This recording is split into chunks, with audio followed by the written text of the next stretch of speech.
वो आपने राज्यसभा इलेक्शन में देखा और वो आपने बिल का भी देख लिया। अब मैं खुलासा जल्दी करेंगे हम, जो वहीदपरा साहब की बिल थी उसमें कितने रिश्तेदार हैं पीडीपी के लीडर्स के जिन लोगों ने गबन किया है ज़मीन, और ये सारी जो बिल उनकी थी वो उन्हीं रिश्तेदारों को किसी तरीके से ओनरशिप राइट करने के लिए थी। ये बस वही चल रहा है इस वक्त, फिक्स मैच है। वो कुछ बोलेंगे, एलओपी साहब उसको सपोर्ट करेंगे, बस यही चीज़ चल रहा है आज का।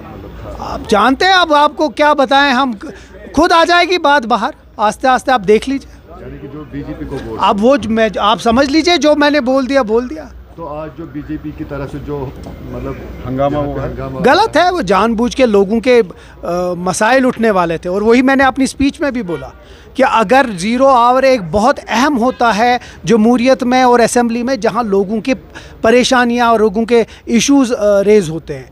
अब आप उसको पहले डिसरप्ट करेंगे, उसके बाद फिर आप वापस आएंगे और कहेंगे हम लॉ की बात करेंगे। वो कैसी बात है? लोगों ने हमें चुना है कि हम यहाँ बात करें लोगों की। अगर उसमें भी ये डिसरप्ट करते तो इनका एक ही गर्ज है, किसी तरीके से गवर्नमेंट को काम नहीं करने को। उसके बाद जब गवर्नमेंट अपना जवाब दे रही है, उसके लिए भी जवाबदारी के लिए वो तैयार नहीं है। वो तो कहते हैं कि कल भी हम प्रोटेस्ट पे रहेंगे। कर लीजिए, उनका आदत ही है।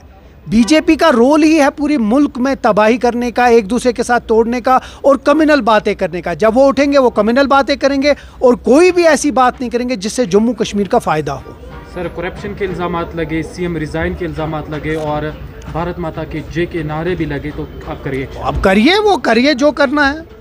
बीजेपी का रोल ही वो है कि किसी अगर कंस्ट्रक्टिव अपोजिशन होता, मुद्दों पे बात उठती, कोई ऐसी बात उठती जिस पे गवर्नमेंट की जवाबदारी होती, तो मैं मान सकता था। जानबूझ के वो चीज़ करना और सिर्फ गैलरीज के लिए, सिर्फ मीडिया में अपना नाम करने के लिए, वही वहीदपरा साहब भी कर रहे हैं और वही ये चीज़ भी कर रहे हैं और वही सजाद लोन साहब भी कर रहे हैं।